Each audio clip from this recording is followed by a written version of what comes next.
All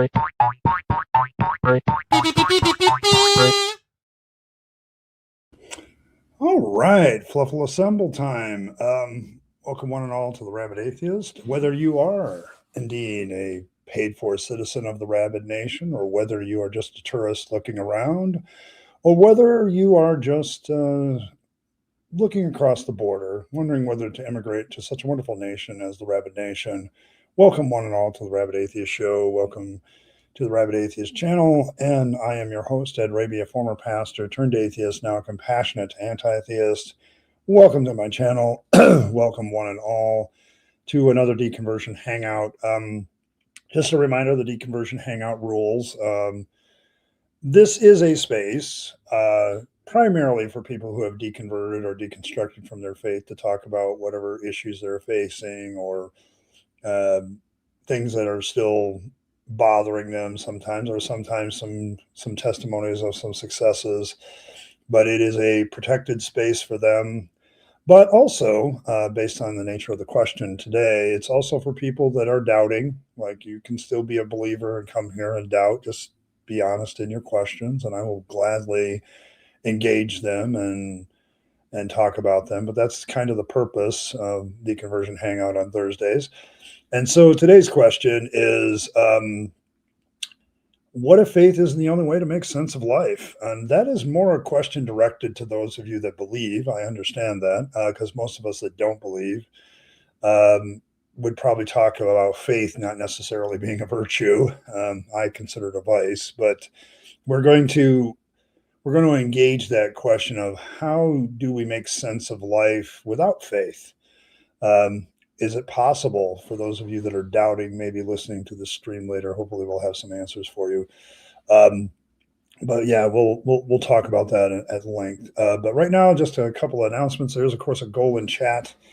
If that goal is met, I will wear whatever hat has been chosen by the poll for the rest of the stream.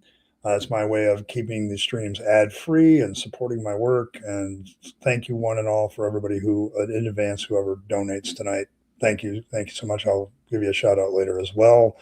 I've also I pinned tomorrow's stream in the chat, so those of you can get your notifications set up and all that stuff. I am maybe accepting a challenge.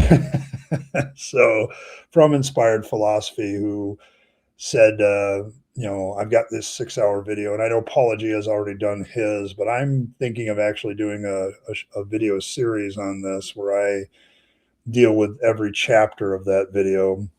But I'm going to kind of pilot that tomorrow with a little bit of a live stream, reacting live to What Are the Gospels, one of his first videos. So we'll see how that works out. But that's what I'm going to be doing. All right, let's get a roll call, and then we'll get into the discussion about faith. The elder gods have sent their emissary. Always good to see you, Cranky.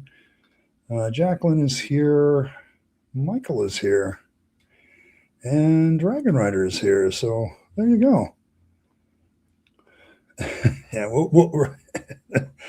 let's see. I don't see anybody else. Kind of light tonight. Okay, fair enough.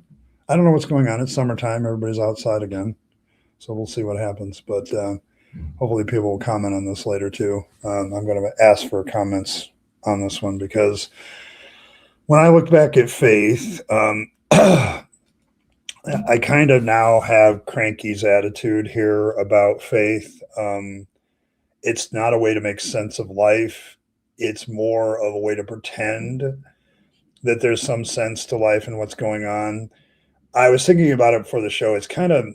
It's a personal experience, God of the gaps thing. Like, wherever you don't have another way to make sense of life, faith kind of fills that gap. When you're religious, when you're a person of faith, it tends to be that way. Like, it tends to be, hey, I don't have any answers, and so therefore I'm going to just, you just got to have faith. You just got to believe in God. You just got to believe in Jesus. You got to believe in Allah, whatever it is. It's like, you don't have an answer, so you use faith as kind of a personal God of the gaps. Like, it fills on a personal level, on a psychological level, on a social level, it kind of fills that gap of I don't know, so therefore I believe. And so it's kind of one of those, to me, that's kind of what it is.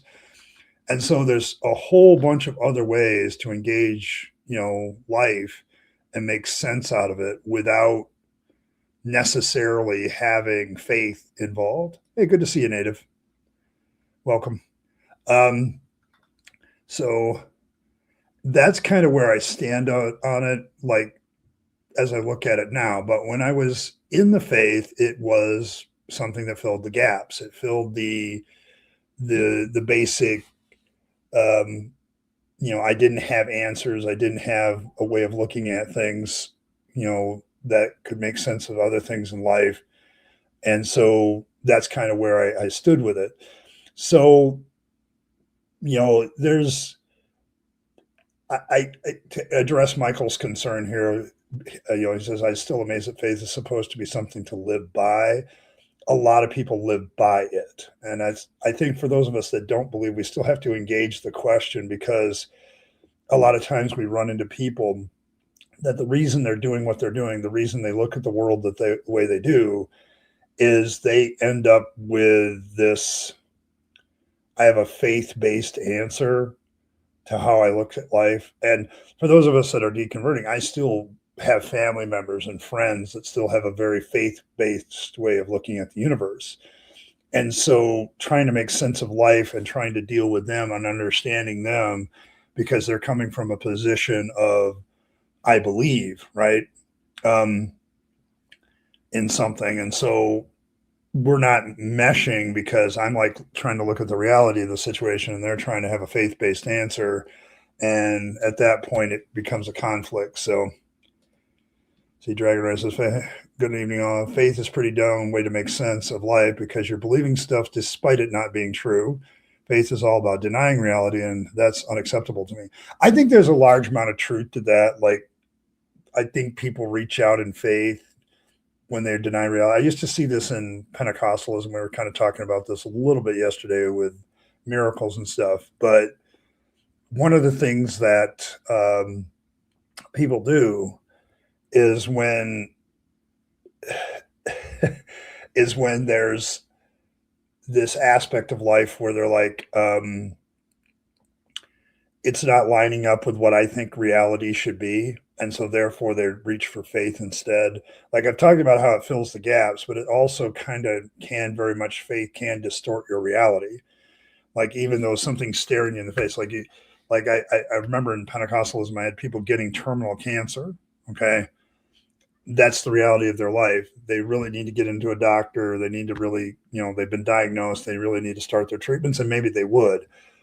But the denial of the reality of that is like, I would have there's a movement within Pentecostalism where it's like name it and claim it, kind of thing, the blab it and grab it kind of people, and they still exist.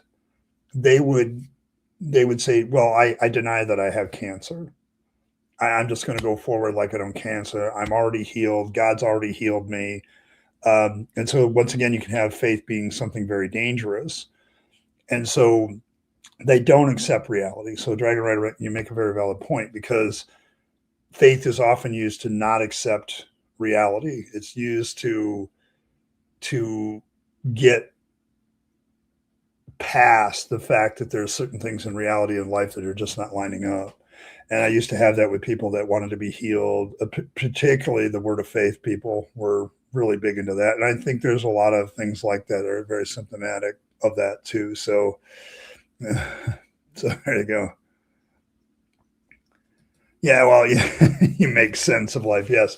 And I think that's the thing, like trying to figure out how to get people to make sense of life when at the same time you're dealing with people that are deliberately using something like faith to distort, warp, change the way life works. So there's that aspect of it. So it's like it's definitely, like, you and I would not use that as makes sense. Like that's not something that I would do. I don't use faith to make sense of life, but I do use an understanding that other people have faith to make sense of their way of doing things so that I can actually have a conversation. So, do atheists believe in not believing in God? All atheists, closeted believers, just want to nibble carrots. That may be true. That may be true. That may be true. Nibble, nibble, there is no try.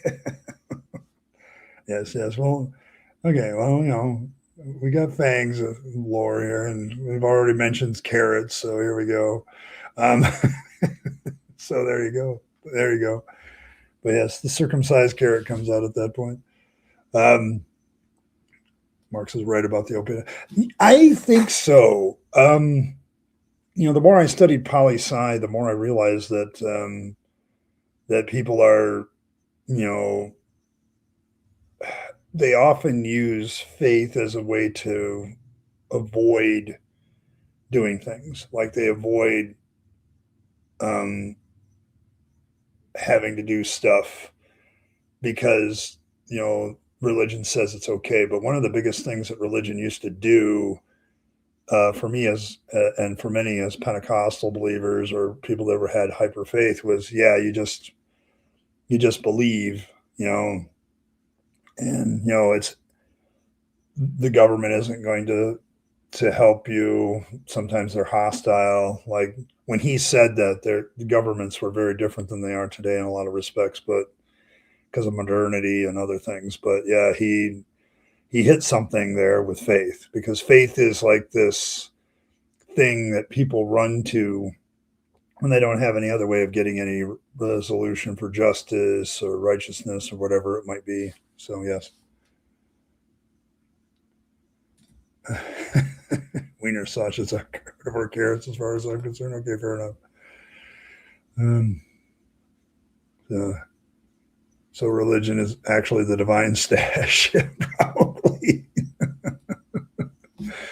All atheists are connected by non-belief in God. Other than that, we are all and that's the thing that I've been trying to get across to people, Native, is that what we have sometimes in the atheist community is, I don't think there's a realization among atheists sometimes themselves that we are very different. Like there is some assumptions, but yeah, like when it comes to faith though, and you get people of faith looking at atheists, they tend to group us all together. There's something about atheism that drives people mad. It just so.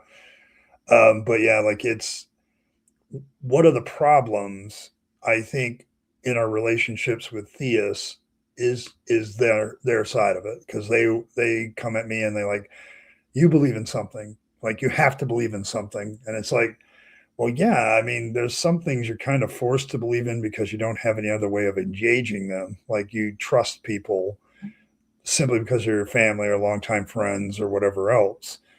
Doesn't mean that it's 100% guaranteed. It just means I understand the nature of that relationship. I understand the way things work.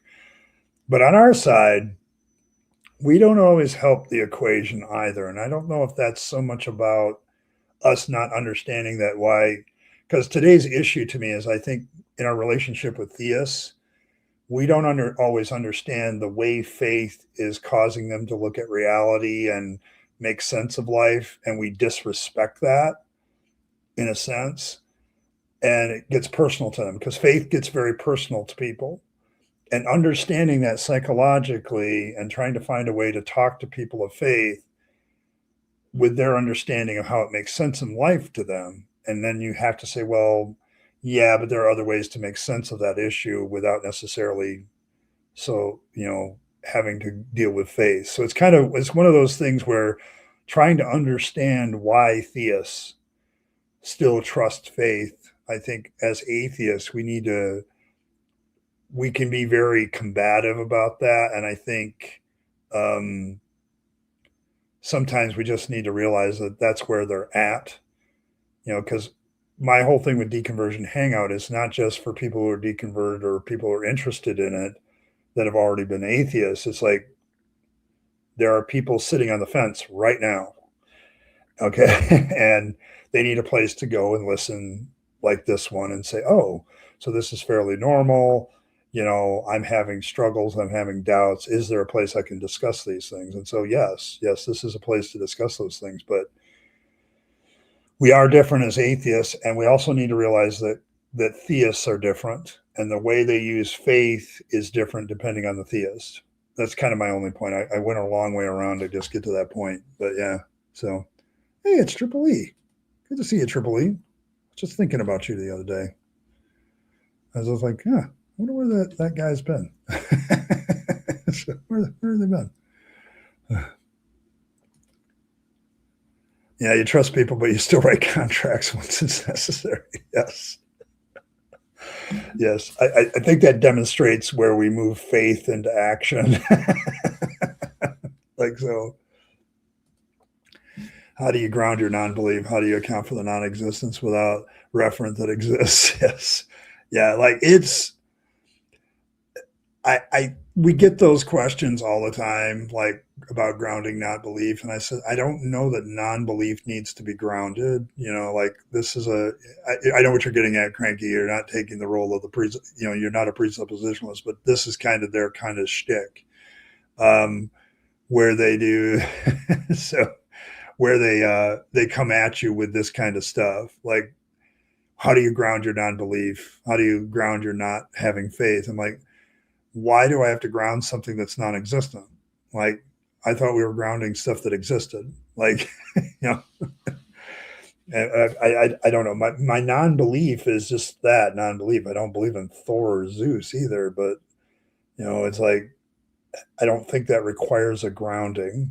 Like, I don't think non-belief requires a grounding. And that's, of course, where presuppositionalists will come in and they'll be like, you got to have a grounding for your atheism. And I'm like, nope.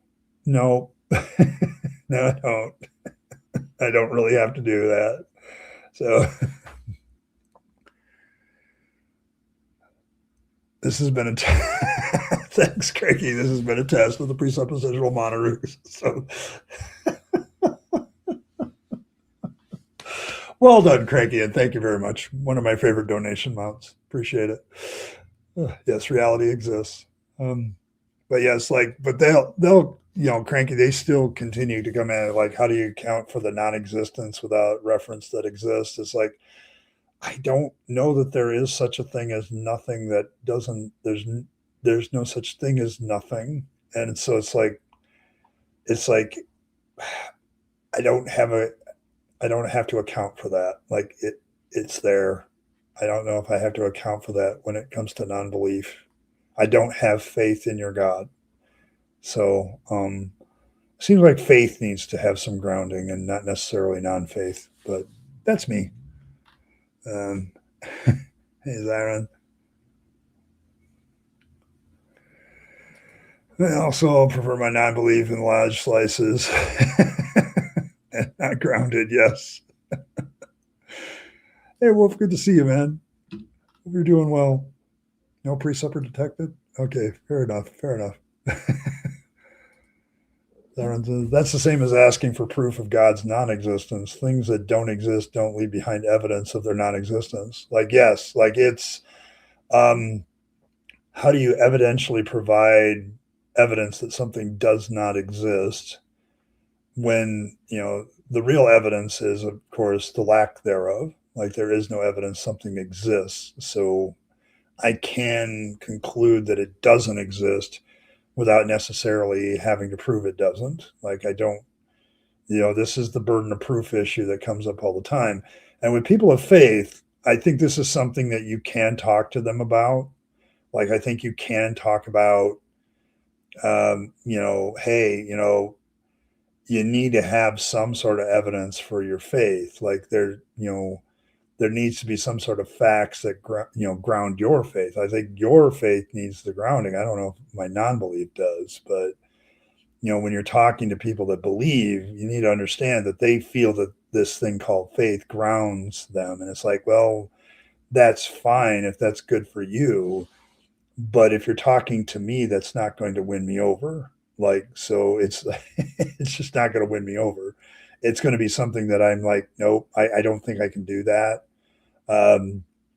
Because I just don't, I don't have any evidence for the non-existence of something. You got to prove that your thing exists. And I think you need to do a little bit more than just, trust me, bro. Like, I think you need to have a little bit more than that. And I think that's one of the reasons why a lot of people, like, seeing we've mentioned presuppers, let's put them up on the board. Um, so, but like, it's the problem I would have had even as a Christian with presuppositionalism. Okay. Is that okay, but that doesn't give me any way to talk to people that makes any sense. Okay. Like, where, if I'm still a person of faith, like, my faith doesn't give me the ability to give it, without having evidence. I can't convince like the atheist as a believer. And this is something that presuppositionalists seem to ignore. You're still not going to convince the unbeliever. If your goal is the salvation of mankind, this is a very shit technique to do it, especially with somebody who's more, intellectual, you know, evidence based, that sort of thing, that they want the evidence and proof. And this is not going to work for them. Like, I remember when I was in seminary, I think that's when I read Plantinga for the first time, and he had some of that presuppositional stuff. And I'm like, the level of evidence is different. The type of evidence, like, I'm saying this as a Christian. I'm saying this as a guy who was about to, get ordained in the Assemblies of God, a fundamentalist. But I'm even saying then that precept is like, this is not a very useful technique. Like, and yet somehow nowadays it is the go-to. You see it even in mainstream. So, and they're all trying to justify their faith in something. So, theists also probably produce plenty of proof. They're not guess. Yes, as Julian said, absent of evidence is evidence of absence where evidence is expected. Yes. And that's the best response to that line, by the way. It's like, well, it doesn't mean that it didn't exist. Just because there's no evidence for it doesn't mean it doesn't exist. And it's like, well, yes, but with God, with Jesus, with all this stuff, there should be evidence. We should expect evidence of a creator God, and yet we don't see it.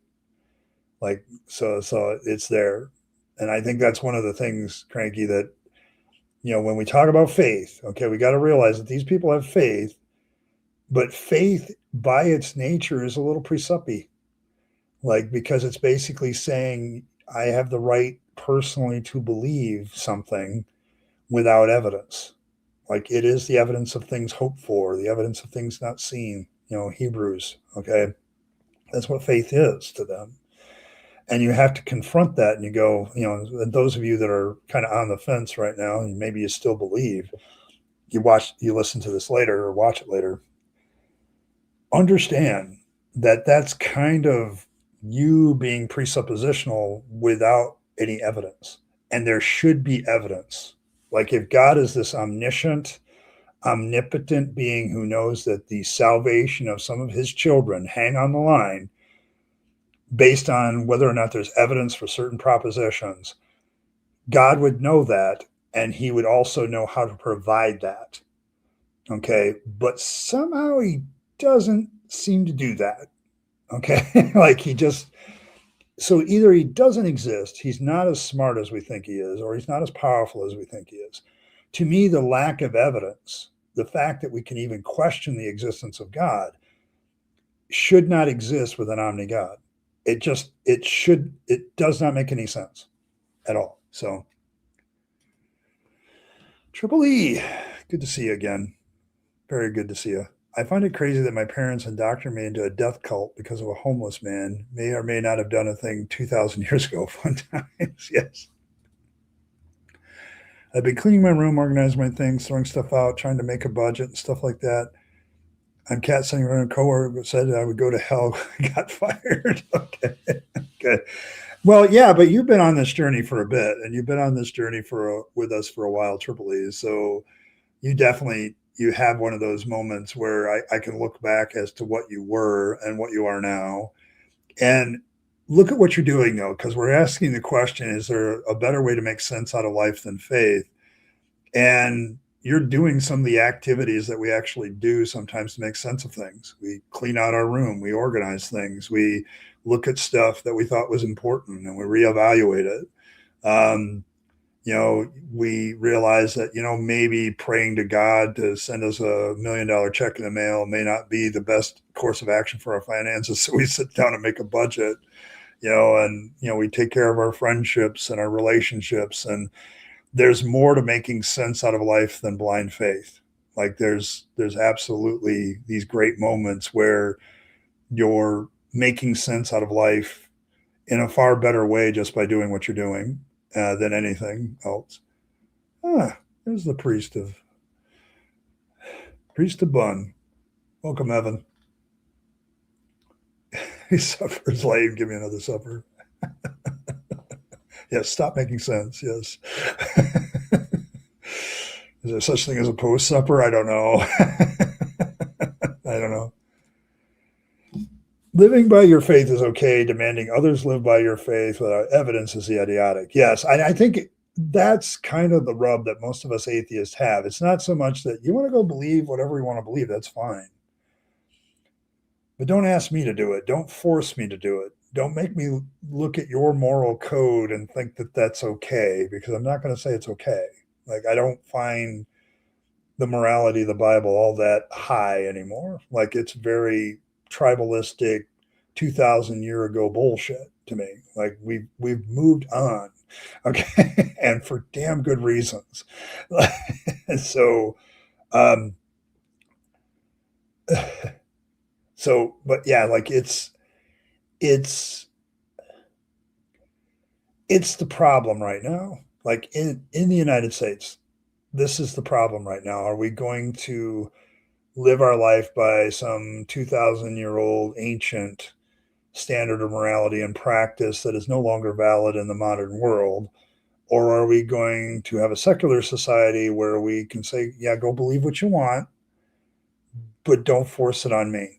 And this is the conflict right now, because there are some people that believe that they can take over the government and force us to live according to their rules. And that is a problem. Okay. If I was still a Christian, I had a problem with that. I know there's plenty of, and that's the thing we got to remember. Like, not all Christians are down with that. Okay. Like, not all people of faith, Islamic, whatever the faith may be, not all people are down with the idea of forcing their religion on others. Okay. I know I wasn't. Very much a believer in a secular state, even as a Christian, because I knew that it protected me. So I don't think people realize, the founding fathers, most of them were Christian. Yep. And you know what? They put that in the Constitution because they wanted to make sure one Christian group couldn't dominate the other Christian group. And nobody seems to want to acknowledge that point in history. That's really what bothers me sometimes. An idea of every first hypothesis for a phenomenon is prescriptive. That'd be fun. Post supper is a dessert, a coffee, maybe a digestive and brisk walk. Yeah, there you go. There you go. I could do that.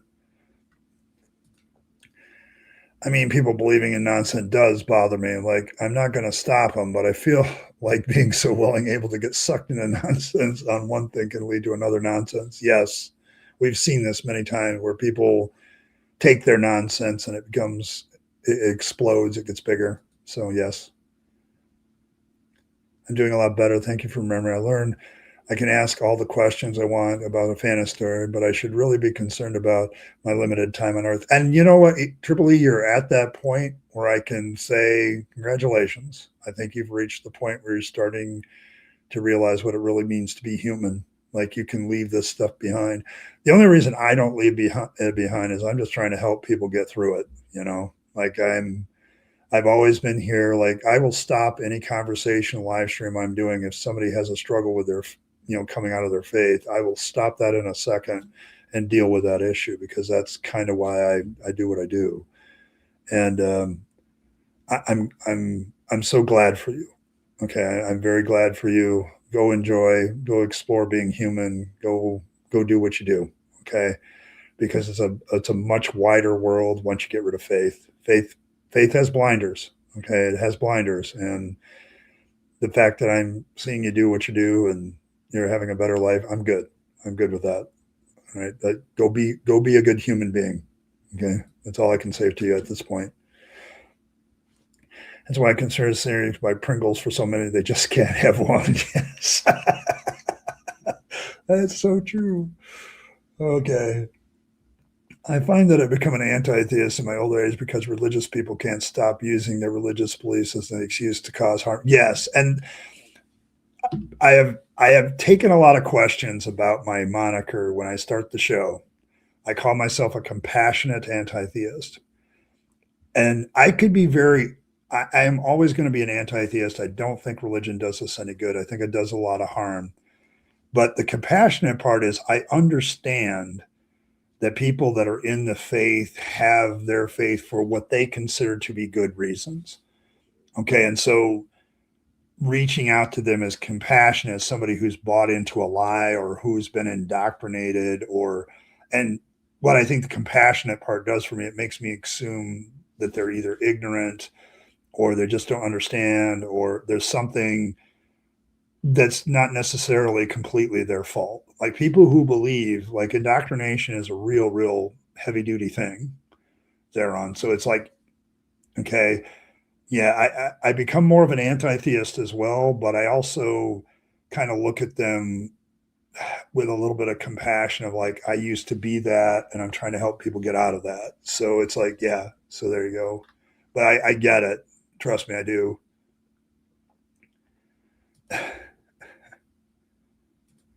But problem is people still believing in bollocks and voting and acting according to see vaccination. It does affect our yes. Yes, absolutely. Yeah, like I don't know the voting thing. Yeah, there's just so many. Like you don't have to be a genius to vote. Like you don't have to really have a lot of intelligence at all. So it's like, yeah, it's hard. This is where one of the perils of democracy is that the tyranny of the majority, and the tyranny of the majority can be oppressive when it's done in ignorance too. So or stupidity. So that's part of the problem with it. I'm having a problem with faith. Am I supposed to believe in myself or not? I don't know, Cranky. Do you believe in your cranky elder godness? That is a really good question. This see for this God question and this faith question, that's kind of an existential crisis for an elder god, isn't it? Like inquiring minds want to know: do God elder gods have existential crises? Like, do do you have the crisis of who am I and what am I doing here? Like it's always a good question to ask the elder gods. Like, they may have gotten to the point where they don't give a shit, but it's like, are you supposed to believe in yourself or not? I don't know. I don't know, Craigie. You're gonna the elder gods with existential crisis. That's just so funny to me. So there we go. Oh, oh boy. I kind of gave up on humanity when flat earthers became a thing. Oh my gosh, Aaron, I so feel you on that one. Like I don't really deal with flurfers because I just feel like it's so stupid. Like it is beyond it, like I deal with enough Christianity stuff, right? And I no. There's a line of weirdness that I even won't cross. Yesterday I'm talking about angels on the side of a church, whether it's a trick of lighting or actual angels, but yeah. So there you go. So there, I think, therefore, I am not. Okay, that's fair. Hey, Triple E, congratulations. I committed to my no thanks, Ed. The soft landing from the high. Sincerely, you're welcome. You're very welcome, Triple A. I appreciate that. Like, this is why I do what I do. Like, when you come out of the ministry and you realize it's all bullshit, you're trying to find some purpose. Stories like yours, Triple E, they keep me going. They do keep me going because I want people to be better human beings, and I don't think fake faith makes us better human beings. So yeah, heck yeah. 2460. Okay, one. All right. I don't trust myself further than I can throw me. Oh, there you go. That's fair. So, yeah, flirtdom kind of got boring to me because it's so obviously ridiculous. Yeah, like I just honestly, Evan, like really, really, we're going down this path. Like, and it's like, and I think there was they did take a bunch of them to Antarctica, to show them there isn't a wall. And and the funny part was a whole bunch of men, oh, I guess it is a globe, and except for a couple. There's always a couple they're grifting on it. So they're like, this is all a setup. It's a made up stage or something stupid. I'm sure that's what they were doing. But yeah, the flirting thing, like it's a hard one for me. I think there's a certain amount of conspiracy theory nonsense that I just don't deal with. So, who is this? I'm doing the thinking. Who is this thinking that I'm doing? How do I cause this thinking? There you go, Cranky. See, even the elder gods have existential crises. That's what I'm hearing. That's what I'm hearing. So there you go. Hey, Josh, good to see you. Oh, my goodness. F and chat for Fangs. Yes. Yeah. 24-hour fun thing, the final experiment with Will Duffy, who turns out is a young Earth creationist. Okay, yeah, like they did this thing where they took flurfers and showed them there is no wall, there is no edge, and some of them realize, okay, I'm wrong. I mean, and you got to give credit to the flurfers that realize that they're wrong, like when they have that moment and realize they're wrong. Like we were proven that we were on a globe long before Christopher Columbus. There's that one guy that in the ancient antiquity that figured out we were a globe and actually came fairly accurate to how big the globe was. So just using math and a few observations. And yet here we are. So here we are. Oh, Cthulhu is always pissed about something. Okay. Does he sleep that anger off? Like Cthulhu is very fascinating to me. He seems like he sleeps a lot. Like, does he sleep a lot and just sleep all the anger off? Because if I'm going to presuppose some things about gods, I might as well go this one. Like, it is. I mean, I don't know why I can't presuppose Cthulhu exists too. Now that I think about it, but yeah.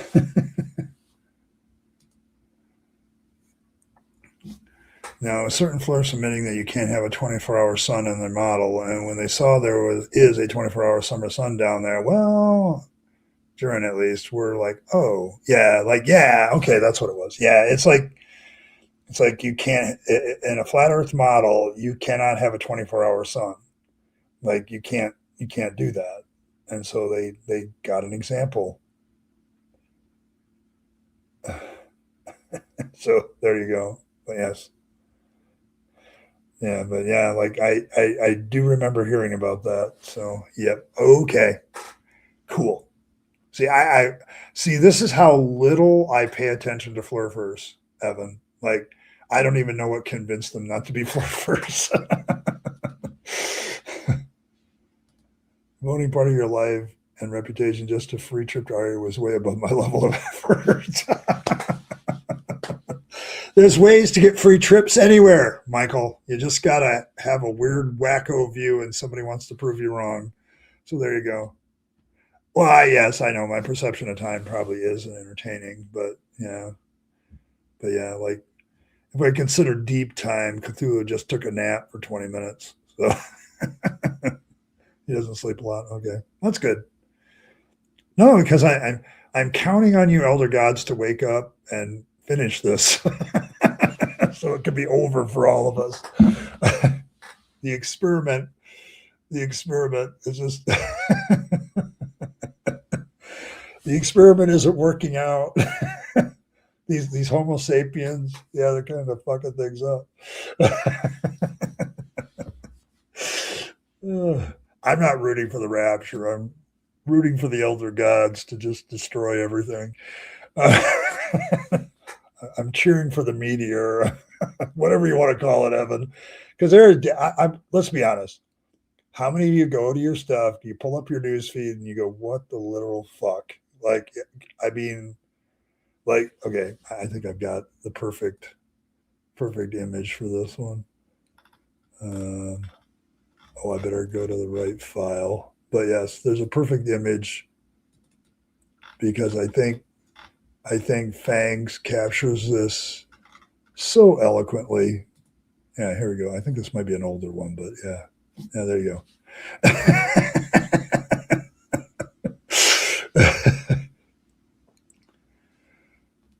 It's more fun to watch Fangs fuck with Yahweh. Okay, but yes, like, do not some of you have this moment? Do you not have this moment every time you go to your news feed? Like, why are we doing this again? So, but yes, like, oh my goodness. But yeah, like I mean, oh, heat death of the universe ain't gonna come early either. Yeah, no.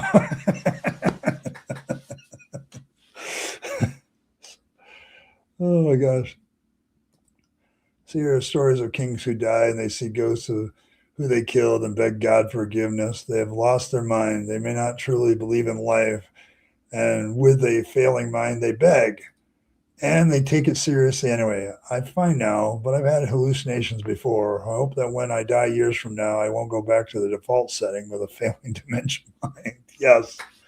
Yeah, like I also don't want to, I don't know what level of fame the Rabyd Atheist will have at some point, but, or infamy. Either way, I'm good with it.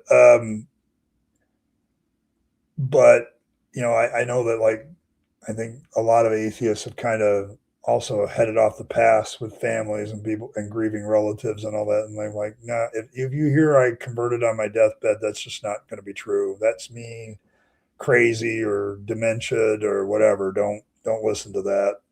This is me sitting here in my rational mind saying, I don't see any evidence for a God. I'm not going to serve one. I'm an atheist. So yeah. So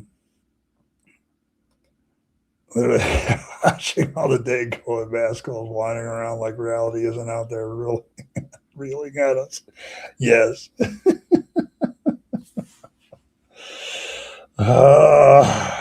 Yes. Yes. But yes, Evan. But yes, like every day. Like every day. I don't know. Maybe we'll have to maybe talk about it in the second half of the show today. But I saw Pete Hegseth like got rid of 200 classifications of chaplain today. And I'm like, oh, which classifications did we dump? And I'm like, this is important. Like, yeah, no, I just don't have time for this being important. I don't think it's all that important. But to all these people that believe in this stuff, yes, they definitely feel that that's important. So, so yeah, is that yes, it is. It's actually a very rational fear to fear that at some point you may become irrational or a little bit, mentally out, out to lunch, so to speak. That's a very rational thing to feel. Like one of the things I learned, you learn when you deconvert is like, this can be me too. Like a lot of us, like when I was in the faith, I used to pray to God all the time that I didn't become something like that. Life happens, things happen, you get old. Like I'm dealing with my mom in the hospital right now, and the last time I talked to her, she's like, she's still, she's got a roommate that also believes. So I'm like, well, this is going to be fun, and and there's still like, despite it all, like I know what my mom's motivation for believing is, and it has nothing to do with her love for Jesus. It has everything to do with wanting to see my dad again. Like it's that irrational notion that she's going to see somebody who she loved very much and who loved her very much. I mean, they had a really good romance story. So, but yeah, like irrationality can happen to anybody. Like it's not, you're not above it. Okay. It's a very rational thing to fear. Okay. Like that you could lose your mind. That's very so. It's very much that way. So it's fine. You know, it's something to think about. Um, I think you can still go forward with a lot of courage and all that. So this anti-science shit is going to fuck with the food chain. The screw worm, it's a thing. It's making me come back. Yes, it is.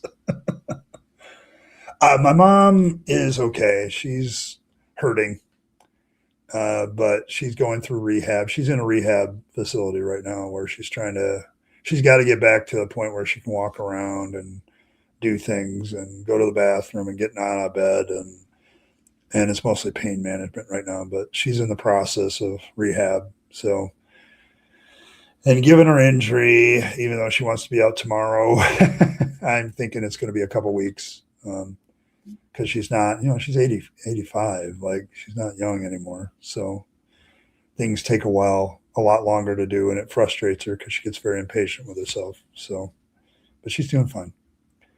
She's going as fast as I expected, although other people would, including herself, would probably want to be faster. Yeah, I feel like it was me. It was my life before I understood it. Yep. Yep. Also, 900 deep space probes for science are being pulled up because the budget was canceled. 48 million. They're used for fishing, amongst other uses. Yes. So, oh, the pain is around. My Christian grandma talked about how she wanted desperately not to be alive so she could go see my grandma and late uncle again, but wouldn't do it herself because of her faith. Yeah, like it's an issue for people that believe. Like the desire to see a loved one again. Like this is a faith issue. Like I had an incredible desire to see my father again too, like my mom does, because my father was a hell of a dad. Like he was just really good at it, naturally good at it. Like and worked at it a little bit too. But it's a really good dad. Um, very even keeled, you know, kind of guy, and I would love to see him again. I would too, but I think I got more through the grief process. Excuse me, when I realized that wasn't going to happen. Like to me, the great liberation point in my dealing with my father and really starting to respect who he was and revere who he was when I realized I wasn't going to see him again. And that was in the long run a good moment. But yeah, thanks, Josh. Dinner, listening, quasi drinking effort for all of us. There you go. Yeah, yeah. My mom's just got to be patient with herself. She did manage to stand up the other day and move around a little bit, but she's in a lot of pain yet. So I'm like, well, you're going to have to let that heal up, and you're going to have some movement to make sure it heals up right, you know, all that stuff. So, but she's doing okay. But yeah. So there you go. But yeah. To be clear, I'm glad we got those extra years with her because of that, but I wish she had a more salvation for not doing that to herself. Yeah. Yep. I get it. Yeah. I've been at a lot of bedsides. People often ask, like, I have trouble going to hospitals and nursing homes because of all the crap I've had to deal with as a pastor. And pastors are so woefully and unqualified for dealing with a lot of that stuff. But it's one of the reasons why I think oh gosh, it's got to be at least a year ago, close to it, when Shannon Q came in, and we were talking about that issue. We were talking because she had done a video with Paula G about that issue, about because they had a nurse on, and they were talking about dealing with people that were in the hospital or dying, and I can confirm that pastors are woefully inadequately prepared for any of that. Okay. And I certainly wasn't. And it was a hard moment. and dealing with issues like that, where it's like people are hanging on or they're wanting to die, or just nobody's ready for that unless you're qualified for it, and it's a hard thing to deal with. So lack of science funding is funding because many students who want to do research would literally go anywhere else in the U.S. right now. The brain drain is real and could get worse. Yes. Um, yeah, we're like defunding a lot of scientific research. My tax dollars got to go to something. I'd rather have it go to that. But, you know, instead, what we're doing, Dragon Rider, is we're dropping missiles. we're we're wasting literally billions of dollars every day, probably at this point. And yeah, so and so it's like it's yeah. I don't know what uh I don't know. I think a lot of us are anxious for November at this point. So but yeah, like I don't get it. I'd rather find fun, peaceful efforts, build trade agreements, do peaceful stuff to get where we need to go. But nope, we're gonna just keep lobbing missiles at shit. Doing a lot of symbolic prick waving at this point because we got to keep doing it. And to me, that's more of a waste of money than any research that we could do. But here we are. My mom got sick and died soon after I told her I didn't believe. Shitty timing. She likely died thinking she, Zach, I'm going to tell you, don't feel guilty about it, but yeah, it was bad timing. I mean, the dealing with people that still believe, like I would never directly tell my mom I don't believe in it, even though it's been true for a while. I'm sure my family members have told her that I don't believe anymore, but yeah, that's a discussion you really have to think about. I'm going to tell you not to feel guilty about it because your mom doesn't feel anything about it, and she has no animosity toward you at all, because she's gone. But yeah, it might have been one of her last thoughts. That can be disconcerting. I can absolutely feel you there. Because I'm sure if my mom knows I'm an atheist and don't believe, she's going to have similar thoughts when she gets to that point. So it's always a rough one when you're telling your parents. Always. Because especially if they're devout believers, oh, yeah, yeah. So we may be wasting tape at those emails. Yes. Xenophone chased a lot of people out because they're like, well, it's literally not safe for me to be here right now. Yes. Yes. It's absolutely really less money for the people, more money for war. You said you wouldn't do, and to spur Israel's own religious delusions. Yes. So, hey, no problem, Zach. Like, I get it, man. Because I may be facing that myself, and I have very difficult feelings about that, Zach, myself personally. Like, it's a hard one when you're dealing with mom, and I don't think you should feel guilty about it. It's over. But yeah, it's like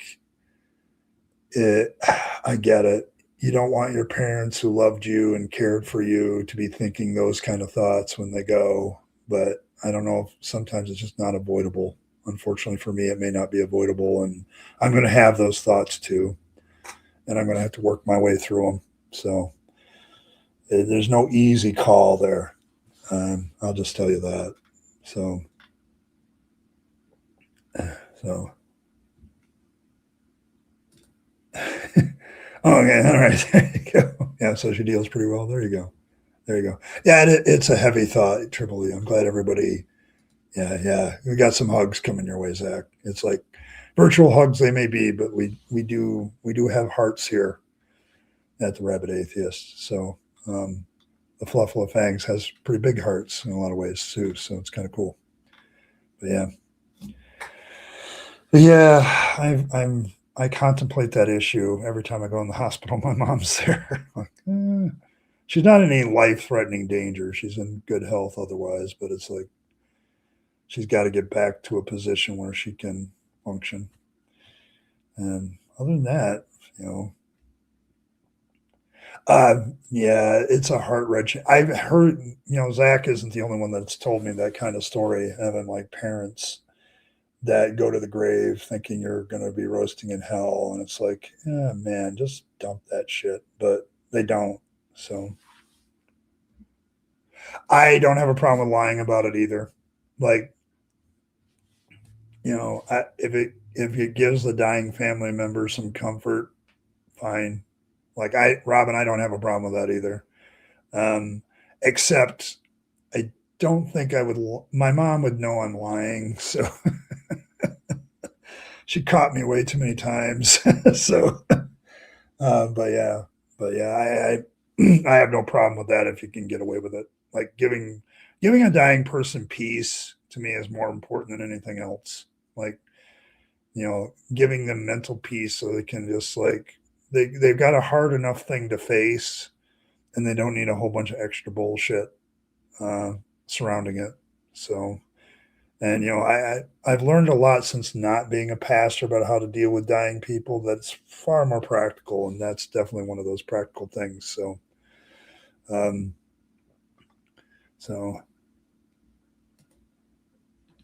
the truth should be preferred. I'm sure it's hard, Zach, but you did all honest about it. I imagine. Yeah, like that's God damn, that's a hard call. Damn it. Like that's a rough one. That is a rough call. It really is. I don't. Ugh, nah, rough thing to happen to. Hang in there, though, Zach. Like it's okay. It'll be all right. It's an old expression, but it's a little bit true. Time heals the wounds; it doesn't necessarily get rid of the scars. So, my living Christian uncle and aunt asked me toward the end of their lives, I'd be like, "Yeah, I believe they'd be great about that kind of stuff." So I don't think they would. But if they did, yeah, I don't think they. I don't see. That's the thing. Like some people that believe, I'm not so sure that they believe, Evan. Like I've been at the deathbed of many people as a pastor, and I had several of them like, Pastor, I really don't believe, but I'm glad you came. Like I'm glad you came and shook hands again and talked about life and the universe and everything. And I think that's the thing with some of people that believe. You got to remember that there's a lot of people that go to church and they may be sitting there and they don't believe any of it. They're there for completely different reasons. And it's important to remember that. So yeah, but yeah, it's like it's a tough one. It's a tough one. But I used to get that every once in a while. Pastor, I really don't believe in any of this stuff, but I'm glad you came. Like and I just can't do it anymore. People have asked me, "Do you like hospitals?" I hate being in hospitals because I have so much like dealing with other people's trauma. I can probably the one I've told on this channel a couple times is the lady that was in one of my churches who 2 months before was like up, vibrant, walking around, joyful, very excited about life. And then 2 months later, I visit her in the hospital and she is literally a third of her weight. Like she's dying of major liver diseases. She's yellow, she's jaundiced, struggling in pain, and I was there, when she died. Like I was holding her hand when the life went out of her. Like it's not a great experience. Don't recommend it, but it was like how fast that can go. Like it's a scary thing, and so, but it was like I've never forgotten that. Like and that's why I don't like hospitals. It just reminds me of not just that event, but many, many others. So, yeah. Discussions with my auntie is super devout, and I do think she's sincere. I think she reconciles her beliefs with people like me, so God would be open to questions. Yeah, okay. Yeah, and I would be proud of her of that. Like if you have the viewpoint, like I can respect a Christian who's an nihilist, okay, because they're at least saying I don't think God would burn people forever. Like, I think he might eliminate their existence, but I don't think that he would like torture somebody forever. Like, that's not consistent with what they think God of love is, right? Right. So they get rid of that. They dump it, and I think it's a good discussion to have with them, because those guys will say, yeah, well, if you don't believe, you just don't earn eternal life. It's like, and I can buy that. And like, I think that's kind of the Jewish view. You're more familiar with that, but I think that's kind of the Jewish view of things that go that way. But it's just one of those things where, as I look at life, like, there are some religious people that are beginning to realize that maybe some of their beliefs aren't really all that great.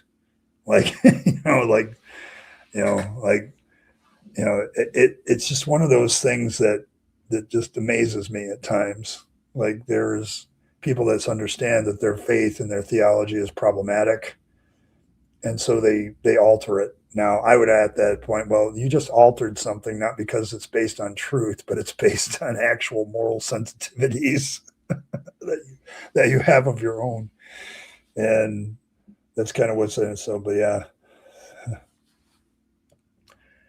yeah, if you think hell is real, why are you worshiping that being? Yeah, like, but there are some people that get past that. They realize, you know what? Yeah, that's bullshit.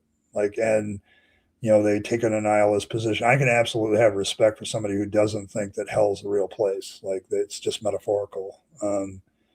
Like, I can at least respect them, that they understand that that's not a very loving God picture, and they understand that with their own human morality, they realize that. It just tells me that they're one step closer to me. So was some belief in Sheol as an afterlife. Post Christianity, I think, if I have my timelines right. There has been some more explicit discussion of heaven as a concept, but not hell. Yeah, that's what I thought. The Jewish faith doesn't really have a hell. I think that's why Christopher Hitchens said, "Thank God for that." He was joking, but it's like at least they haven't gone that far. So, a little bit more rational not to believe in hell. It's just a very irrational concept to me. Just,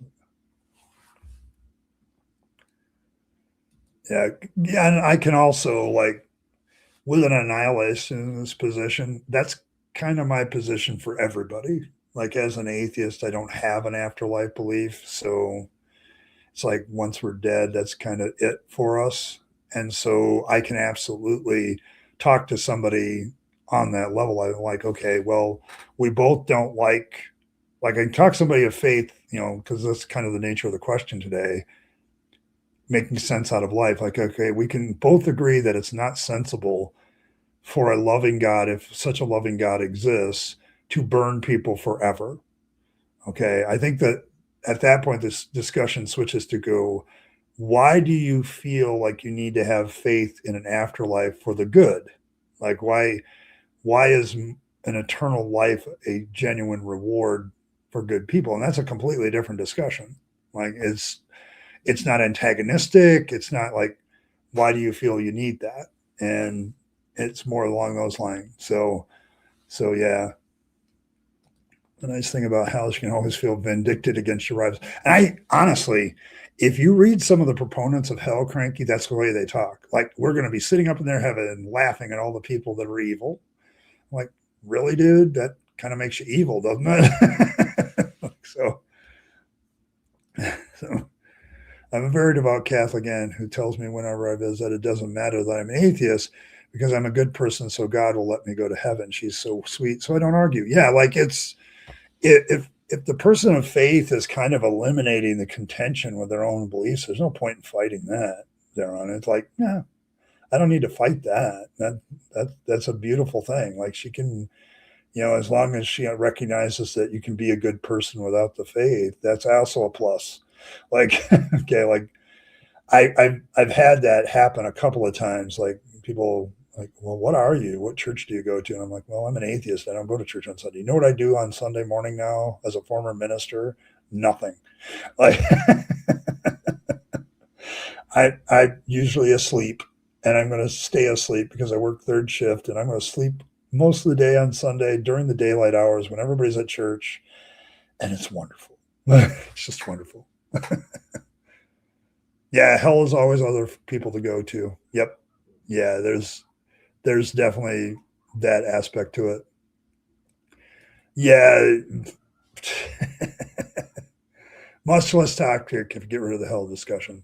Because I can have a discussion with a believer about heaven, and I don't know if I've ever fought anybody over a discussion about heaven, but hell, yeah, there's fights. So there's definitely fights. Legal talk about those lines in Revelation or something. Yes, because, and I can tell you, I studied this out like near the end of my believing phase, and I think you can see this on my blog, All Things Rabyd, because I was chronicling my journey. What nobody knew about that blog is it's chronicling my journey out of faith, like I was wrestling with all these faith questions. And one of the questions I asked was hell. And the problem you get when you study the New Testament about hell, if it wasn't for Jesus, you would get the idea that hell is going to be destroyed in the lake of fire, that everything's going to be burned up. Like Revelation basically says, hell is thrown in the lake of fire and destroyed. And so everything is annihilated at that point. And so you could view hell as some place temporary. But Jesus mucks it up with his own parable of Lazarus and the rich man, because he seems to indicate that hell is a permanent place and that that person's going to be tortured forever and ever. And the weird thing is, it doesn't have anything to do with having faith in Jesus either. So there you go. I know I'm endorsing the Sabbath by working on Sunday, but the Sabbath's actually Saturdays. So yeah. So yeah, like the biggest thing, Robin, with that, like if it wasn't for the story of Lazarus and the rich man and the debate about it, we wouldn't have like such a hardcore doctrine of hell. It's the people that believe in hell run to that story and point out that you're never getting out of there. Okay, like you're going to be tortured forever, because that parable, that story, doesn't give you any wiggle room. Okay, like if it wasn't for little Jesus, meek and mild, loving everybody, creating the doctrine of hell so strongly, we would not have it that bad, because Revelation seems to indicate that hell gets destroyed, whereas Jesus says nope. so another wonderful Bible contradiction, by the way.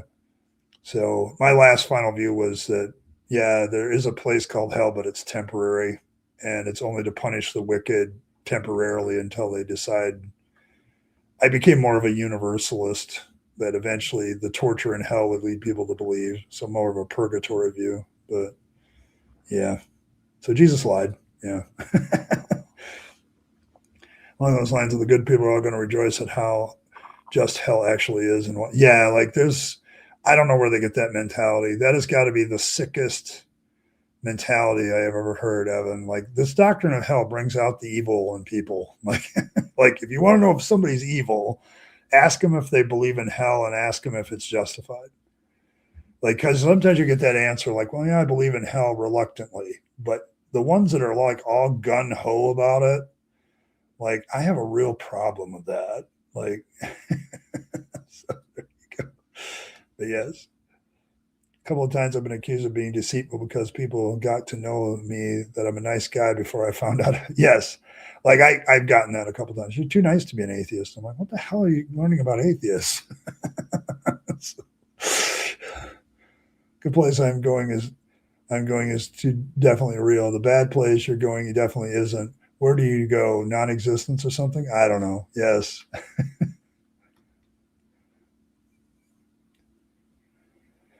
Purgatory is supposed to be that idea that you are going to be punished for your evil deeds, but there's also, as I understand it, okay, and I could be wrong here, but it's like a purification thing. Like, because you didn't accept Jesus, you, like, I don't know, the Catholic doctrine's really weird, and unfortunately my normal Catholics aren't here today. Like, if Alicia was here, she would definitely tell me the whole thing about purgatory, but it's the idea that you're being purified and punished for what sins you did, but also purified so that you can be better. for the afterlife, that you deserve. There's a lot of that in there too. Yeah, Sunday is the Sabbath. You pay attention to your own company. Yeah, there's a lot of twisting of people's personal. Hey, Robert, good to see you, man. How's life in skeptic philosophy land? Well, good to see you, though. Yeah, this is very silly. Yes. Heaven and hell, very silly places. Just like Camelot. Those of you will get the joke if you're old enough, or a fan of Monty Python. Very fortunate to never accepted the concept of hell. Well, the other shit was like, yeah, that's totally possible. But even as a kid, I was like, this is so stupid. Drove my mother crazy. That was.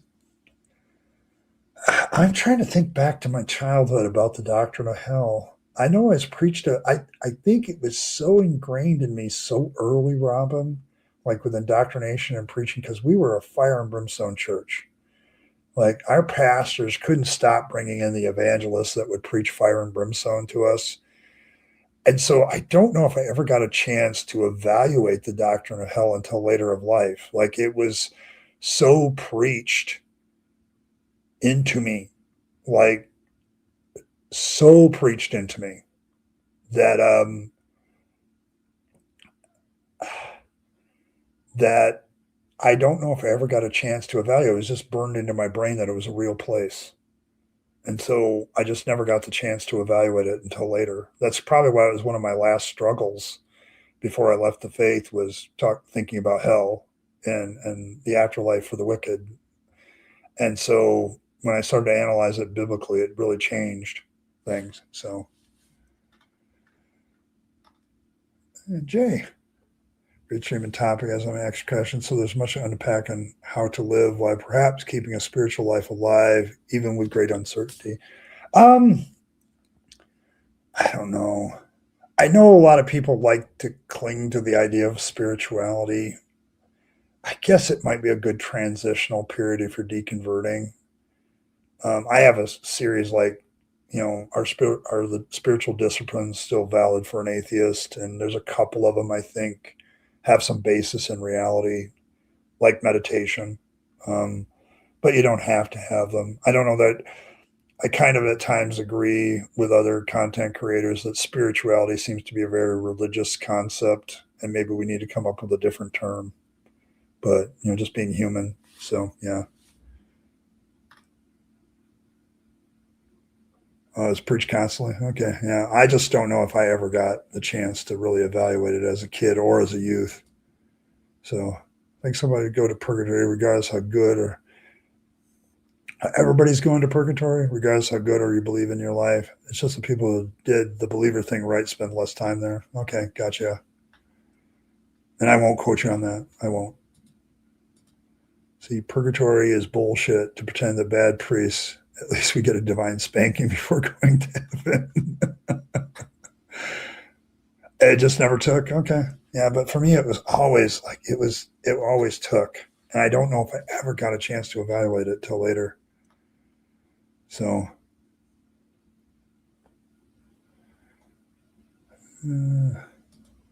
hell is scary when you think about its implications. How stupid.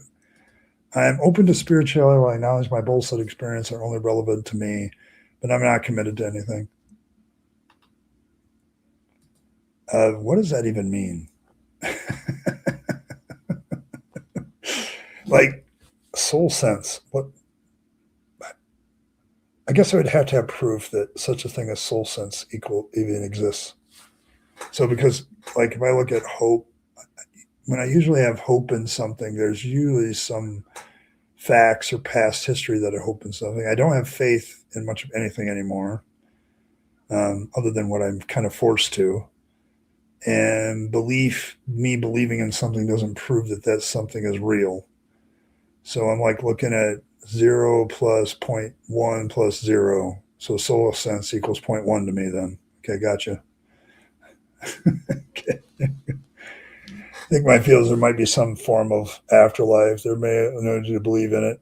May simply exist. Yeah, like I've talked to people about that before. Like, is there some some kind of afterlife that just doesn't match any religious concept. So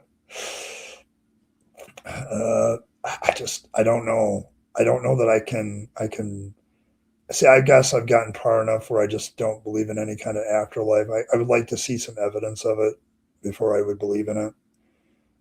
But yeah, like, but from my perspective, like, I'd rather live my life assuming that there isn't one, because it's gonna, like, I'm gonna strive to be a better person and live a better life, so, and be good to other people so that I can enjoy the benefits of that. Like, there's a lot of different ways you do things once you realize that there is no second go around. Like, I think there's a morality that gets embraced that's actually very positive. The main things among with spiritualism when somebody insists that everybody has to be spiritual in our experience or whatnot. Like, you do you, but don't apply your labels to me. Yes, like I have a lot of human experiences, Evan, that I have had awe. I've had, that feeling of wonder. Like, I get that, like, from, looking at stuff and reading it about stuff. And so it's like, and just experiencing life. I'm in, I can walk around my small town in the middle of the forest, basically, and experience that all the time. Like, there's something majestic about, you know, hanging out somewhere and there's a great scene, and there's all these trees around, the deer are walking in the woods. There's a sense of awe and existential wonder that happens every time that happens for me. So I don't know if I need spirituality to experience that. So, you're not seeing this? Even a bad priest, even hell, even Satan was going to be saved. Yeah, yeah. Origin, I do believe that. Yes. So there you go. Soul sense is a spiritual metaphor describing a person's inner intuition, deep empathy, and moral compass. Okay.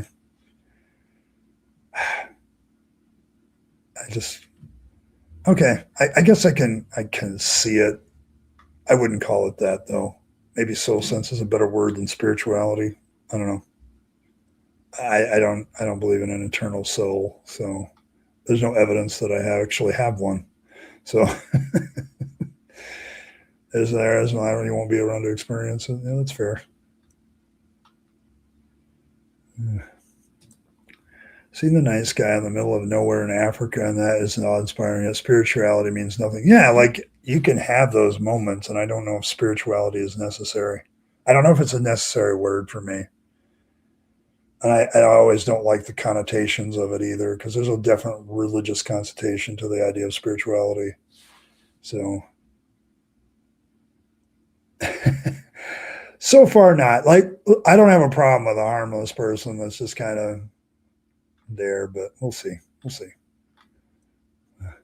I just don't believe in an eternal soul. Like, there's a believing amazing about the world, the universe around us, but I don't need spiritual to be like, holy fracking wowzer about that. Yes, exactly.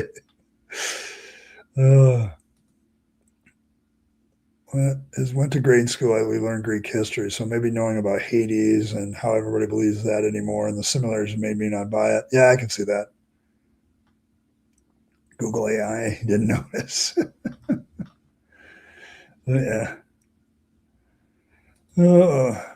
Thank you so much for the feedback. Have you ever had anyone or had dreams of people who have passed that seemed extremely real? What if they were really experiencing it? It's like they're real or alive. Um, I don't know. I've learned a lot about how the human mind works and how our desires can be so strong that it affects our dreams to the point of vividness. Like, I have very vivid dreams too. Um, I just don't know that some of the things I dream about are reality. Like, I've had dreams of my father that were very vivid. I just don't believe it's him. Like, I have a lot of dreams that are based on my own experiences. Uh, you might even. I also understand how deja vu works, as some people use that argument. well, I had this dream about something and then it happened a couple days later. And it's like, yeah, but all the pieces of that dream were very likely, you know. So like I understand how that works. So it's like, yeah, okay. Yeah, I mean, there's also an aspect of strong emotions. Like the stronger emotion you have for a person, the more vivid they can be. Doesn't mean they're real. It just means you have very strong feelings for that person or understand it.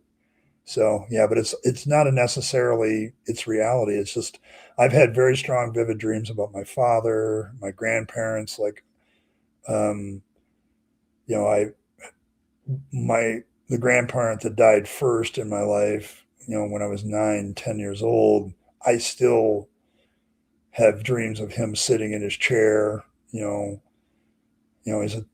a World War II B-17 pilot, and he just he had a very calm, relaxed nature about him after having, the Germans throw flak at him for a couple of years. So anything else wasn't going to phase him.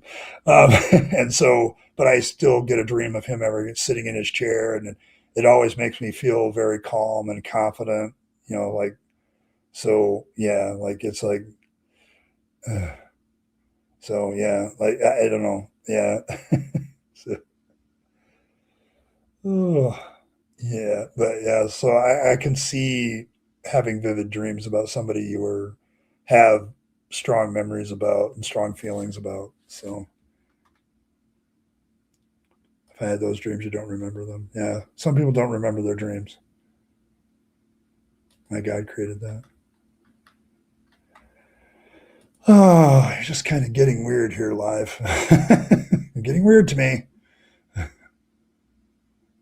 All right. Thanks, Evan. Appreciate it. Glad you made that call. I was about to make that call, but thanks. Appreciate it. Yeah, yeah, exactly. Like, yeah, I don't mind sincere questions from people that believe. I have a harder time with people that are just posting stuff. Hey, no problem. So, have those dreams ever helped you through a time in your life, like you're visiting you and helping you? It's like, I, they may very well function that way. Like, I have a lot of memories of my dad's teaching when he was teaching me something. And sometimes I dream those moments as well, like they're a flashback moment. So I can absolutely, I don't know if they're helping me so much as they're reminding me of the values like my father taught me or my grandfathers taught me. Like both of my grandfathers taught me values. So, um, good grandfathers, like the one that died that was a B-17 pilot, he taught me how to be calm, which for a young autistic boy, like I didn't know I was autistic and I didn't know I had all these anxiety issues, but he helped a lot and almost maybe instinctively helping me learn how to focus things. You know what I'm saying? And then my other grandfather, I still have vivid dreams about him as well. But he had lost an arm and a leg in a accident, a lumber accident, and so he would go out into the field, work all day, never complained, even though he was in great pain, and perseverance, definitely perseverance from that one. So yes, like I every once in a while I have a dream I'm throwing hay with my cousin Bart on the wagon out in the hay field with my grandfather driving and my uncle helping us out, stack the hay on the wagon and all that. And it's a very vivid dream, but it's a very good reminder of days where I learned certain lessons. So I can see that. I can see that dreams can maybe do that, but that's kind of our subconscious try to remember and reteach us things. I don't know if it requires any spirituality though. You're getting too weird for a weirdo. We have been saved from the emoji wars. So there you go. Yes, I've had dreams that inspired me to reflect or act differently one time. I found my lost keys in my dream and they were actually there in real life, but I think it was my mind working out stuff. That's possible. So, what, emoji wars? You know, I got one up here. Oh yeah, I don't. honestly, honestly, and I just, I don't, there are certain people that I don't understand and how they think that's going to be effective. And I can't relate to that. So I have no idea what they're saying or what they're trying to get across. And that was definitely one of them. Like I've said it before, Deconversion Hangout. If you're still in the faith and you have questions, genuine, honest questions, I will sit here and I will answer them. I will. I used to be there. I get it. So, but I don't know. It's almost spamish, kind of weirdish. So, if it's weirder than Evan, we'll take. We've crossed the line. We've crossed the line. So, but I appreciate all that. All right, folks. Well, I do have to go. It's been a great discussion. I hope those of you that are still in the faith can kind of realize that there are other things that can help you make sense of life. You don't necessarily need the faith to do that. So, but also, hopefully, we will, you know, hopefully we can also, as people who are deconverting, realize how far we've come. Like I do give a shout out to Triple E here, and others, and so just we're here and we're still on this journey. I'm still deconverting after 40 years of being a Christian. So, so that's it. So, well, thank you. Yeah, we do try to create a good community here. We've definitely been working on that. There's some changes coming to the Rabyd Atheist, but hopefully positive ones as I go forward. So, but thanks everybody for stopping by. I appreciate it. Got to give a shout out to the Elder Gods for their presupposition monitoring system. Thanks to Triple E for being a member for 22 months. Appreciate you. And Josh, thank you very much. Appreciate all the donation. It really helps with what I'm doing. Continuing to have these discussions and continuing to have that stuff. So thank you very much. Appreciate it. May Fangs nibble on all of your hearts. May he purify all of your vegetables from religious corruption with his pointy teeth. If you need warm fuzzies in any religion, you can just look into the eyes of the godlit Fangs and get all the warm fuzzies you'll ever need in life, and that's all you need. He can do that for you. If you need a religious ritual, just circumcise a carrot and leave it on a stash, or it works best with stashes, but anything that you hold of value. And Fangs may take the stash, he may take your valuable items, or he may take the carrot, or both. It's at least worth a try, like all religious rituals, with the same results. And nom nom and all that. I appreciate all of you. Beware of the presupopossums, though. They're out there. We talked about them today, so beware of them. But thanks to everybody. As always, folks, you only live your best life. You only get one go around, and then it's over. So you want to take all your time, your money, your opportunities, and give them to yourself, the people you love and care for, and to make this a better world. You'll be happier if you do. Don't waste them on the trappings of religion and faith, because that's a dead end. I speak from experience. And as always, folks, thanks for stopping by. I'll catch you all tomorrow, or I will be doing a reaction to Inspired Philosophies, What Are the Gospels? And asking the question, should I take up the challenge? Should I do challenge accepted? And we'll talk more about that tomorrow night at 7 Eastern, and I'll be able to hang around longer. But thanks, everybody, for stopping by. I'll catch you all then. Thanks. Hey, thanks for sticking around to the end to find out how you can support the channel better. Of course, there's always the more normal notions of just hitting that like button, subscribe to the channel, hit your notification bell, and share the video with your friends and family that you think would be interested. That's always very appreciated. If you want to support the channel in a more tangible way, there's several options. You can super chat or super thanks in the comments or during a stream. Those are always very welcome. But you also can become a member of the channel. Members have certain perks like getting the videos early, things like that. They also have some good custom emojis during chat. So all of these things are good benefits to members, but they also support this channel and its work to continue to normalize atheism and deconversion, for which I'm very appreciative. It keeps me going. and it keeps me as a content creator being able to do more and more as a content creator. So if you choose those methods of support, thank you very much. And I appreciate you once again for staying to the end and listening to other ways that you can support the channel. Appreciate it. Thanks, and I'll catch you next time.